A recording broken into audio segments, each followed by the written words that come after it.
आइए समझते हैं कि किस तरीके से प्रीस्ट किंग का होना किसी भी कंट्री के लिए खतरनाक है, अगर वो कंट्री सेकुलर है और डेमोक्रेटिक है।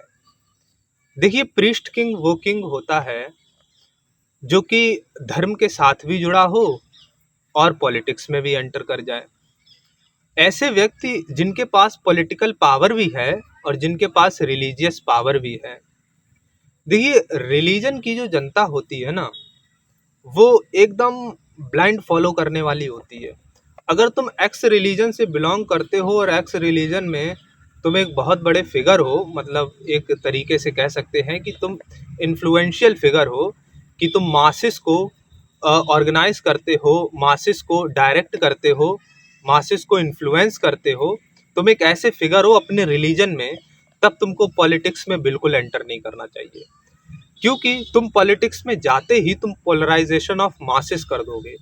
जब भी तुम कोई पॉलिसी बनाओगे तो तुम वो रिलीजन को लेकर के बनाओगे, क्योंकि तुमको वोट ही रिलीजन के नाम पर मिल रहे हैं। तो किसी भी प्रीस्ट को पॉलिटिक्स में एंटर नहीं करना चाहिए।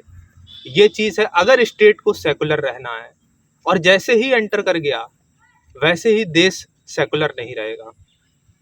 सबसे पहली बात कि प्रीस्ट के किंग बनते ही पोलराइजेशन ऑफ मासेस होगा बहुत तगड़ा, और इनइक्वालिटी आपको देखने को मिलेगी अगर आप डिफरेंट रिलीजन से बिलोंग करते हैं। क्योंकि अगर आप भी वही रिलीजन से बिलोंग करते हैं जिस रिलीजन से प्रीस्ट है, तो फिर आपको डिफरेंस दिखेगा नहीं, क्योंकि डिस्क्रिमिनेशन तभी दिखता है जब वो हमारे साथ हो रहा हो। किसी और के साथ हुआ डिस्क्रिमिनेशन दिखता नहीं है। दूसरी सबसे बेहतरीन चीज होगी प्रीस्ट किंग के आते ही कि देश के अंदर इनइक्वालिटी धीरे धीरे खत्म होने लगेगी और देश कट्टरता की तरफ बढ़ेगा।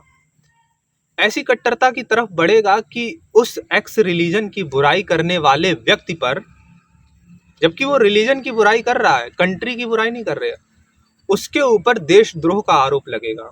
जैसे ही आपने एक्स रिलीजन की बुराई करी और एक्स रिलीजन से ही प्रीस्ट है, तो अब आपके ऊपर देशद्रोह का आरोप लगेगा कि आप ये क्या कर रहे हैं। और फिर दूसरी एक बहुत बेहतरीन चीज होगी कि उस एक्स रिलीजन में कभी भी कोई जिंदगी में सुधार नहीं देखने को मिलेगा। देखिए, हम वो लोग हैं जो अपनी थिंकिंग, अपने विचारों का इस्तेमाल ही नहीं करते। जो अथॉरिटी बोलेगी हम वो करेंगे। अब अगर अथॉरिटी चाहती है कि तुम पोलराइज्ड रहो, डिवाइडेड रहो, तो तुम डिवाइडेड ही रहोगे, और ऐसा नैरेटिव बिल्ड किया जाएगा कि तुम फिर अपने रिलीजन को सर्वोत्तम समझोगे। एक एक चीज और है प्राउड वाली। देखिए, एक चीज है जिससे मुझे बहुत ज्यादा आपत्ति होती है, वो है प्राउड करना।